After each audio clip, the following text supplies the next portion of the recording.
যে নারী রান্না করার সময় 3টি আমল করবে রান্নাঘরে, ওই নারীর ভাগ্য খুলে যাবে। ওই নারী আল্লাহর কাছে শ্রেষ্ঠ নারী হিসেবে কবুলিয়াত হয়ে যাবে। আল্লাহর কাছে যা চাইবে সেটাই পেয়ে যাবে। সম্মানিত মা বোনেরা আমার, আমরা অধিকাংশ সময় কাজ করি, কিন্তু আমলের দিকে আমাদের যে আকৃষ্ট হওয়া দরকার, আমল যে বেশি বেশি করা দরকার, এটা আমাদের ভিতরে খুবই কম দেখা যায়। নারীরা কাজ করে, নারীরা ঘরের ভিতরে থাকে, সর্বক্ষণের জন্য তারা কাজকর্মে ব্যস্ত থাকে। এজন্য ওই কাজের সময় আপনাকে এই আমলগুলি অবশ্যই করতে হবে। আজকের আমল আমরা জানব। যেই নারী ঘরের ভিতরে রান্না যখন করবে, এই রান্নার ঘরের ভিতরে ঢোকার পরে এই 3টি আমল অবশ্যই তাকে করতে হবে। যদি করতে পারে ইনশাল্লাহ তার ভাগ্য খুলে যাবে। আল্লাহ রাব্বুল আলামিনের কাছে ওই নারী যা চাইবে সেটা আল্লাহ তাআলা দান করবেন। এজন্য মা বোনেরা আসেন, আমরা এই সংক্ষিপ্ত আমলগুলি জানার চেষ্টা করি ইনশাল্লাহ। 1 নম্বর আমল হলো, আপনি যখন কাজ করবেন, কাজ করার সময় আপনাকে অবশ্যই পরিষ্কার হতে হবে, পরিষ্কার রাখতে হবে। পরিষ্কার জিনিসপত্র সবসময় পরিষ্কার রাখতে হবে। তার কারণ হলো, আল্লাহর নবী জনাবে মুহাম্মদুর রাসূলুল্লাহ সাল্লাল্লাহু আলাইহি ওয়াসাল্লাম বলেন, আত-তুহুরু শাতরুল ঈমান। পরিষ্কার পবিত্রতা ঈমানের অর্ধেক অংশ, ঈমানের একটি অংশ। এজন্য আপনি পবিত্র থাকবেন, পরিষ্কার থাকবেন, দেখবেন এই অবস্থায় আল্লাহর কাছে আল্লাহকে আল্লাহ বলেও যদি ডাক দেন, আল্লাহ রাব্বুল আলামিন আপনার চাওয়াটাকে কবুল করে নেবেন।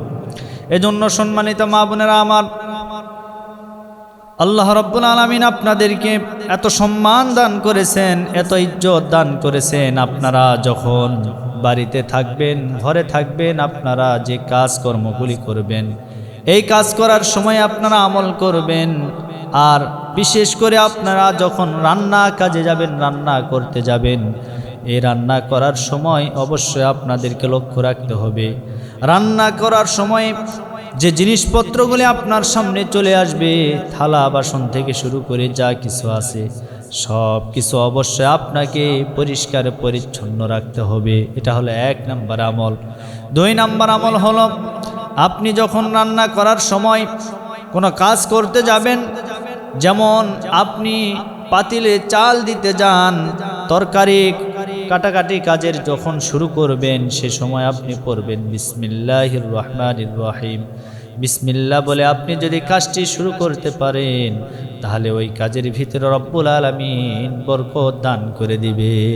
শুধু তাই নয়, বিসমিল্লাহ শুধু মা বোনেরা পড়বে না, আমরা যারা নবীর উম্মত বলে দাবি করে আমরা যারা মুসলমান আছি, আমাদের সকলের জন্য বিসমিল্লাহ পড়া এটা কিন্তু জরুরি। এটা হচ্ছে রাসূল সাল্লাল্লাহু আলাইহি ওয়াসাল্লামের একটি সুন্নাহ। আর আমরা যদি আমলটুকুন করতে পারি, আল্লাহর নাম নিয়ে যদি কোনো কাজ আমরা শুরু করতে পারি, আমার নবীজি বলেন ওই কাজের ভিতরে রব্বুল আলামিন রহমত আর বরকত দান করে দিবে। যে কোনো কাজ করতে যান, হালাল পন্থায় হালাল কোনো কাজ আপনি করতে গেলেন, এমন সময় যদি আপনি বিসমিল্লাহ পড়েন, তাহলে কিন্তু এই কাজের ভিতরে রব্বুল আলামিন বরকত দান করবে। শুধু তাই নয় আমার ভাইরা, যতগুলি কাজ আছে আমরা প্রত্যেকটা কাজের শুরুতে যদি বিসমিল্লাহ পড়তে পারি, তাহলে ওই কাজগুলি রব্বুল আলামিন কবুল করে নেবেন। এজন্য সম্মানিত মা বোনেরা, আপনি যখন কাজ করতে যাবেন, কাজের শুরুতে বিসমিল্লাহ পড়বেন। আপনি যখন রান্না করবেন, রান্না করার সময় বিসমিল্লাহ পড়বেন।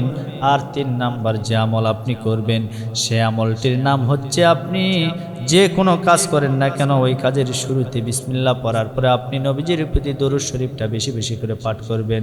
তার কারণ হলো, আমার নবীজি বলেন, কেউ যদি একবার নবীজির প্রতি দরুদ শরীফ পাঠ করতে পারে, এই দরুদ শরীফ পাঠ করার কারণে রব্বুল আলামিন ওই বান্দা বান্দির আমলনামা থেকে 10টি গুনাহগুলি মাফ করে দেয়, 10টি রহমত নাজিল করে, 10টি নেকি ওই বান্দা বান্দির আমলনামায় দান করে। শুধু তাই না, আমার নবীজি বলেন, কেউ যদি আমার নিকটবর্তী হতে যায়, সে যেন আমার প্রতি বেশি বেশি করে দরুদ শরীফের আমল করে। এজন্য সম্মানিত মা বোনেরা আমার, আপনারা যে কাজ করেন না কেন, রান্না করার সময় বিশেষ করে নবীজির প্রতি বেশি বেশি করে দরুদ শরীফের আমল করবেন।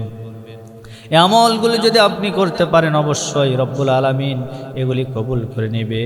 আর এই আমলগুলি করার ওসিলা করে আল্লাহ রব্বুল আলামিন দুনিয়াতে আপনার জন্য কল্যাণ আর আখিরাতে আপনার জন্য কল্যাণ লিখে দিবেন এবং দান করে দিবেন।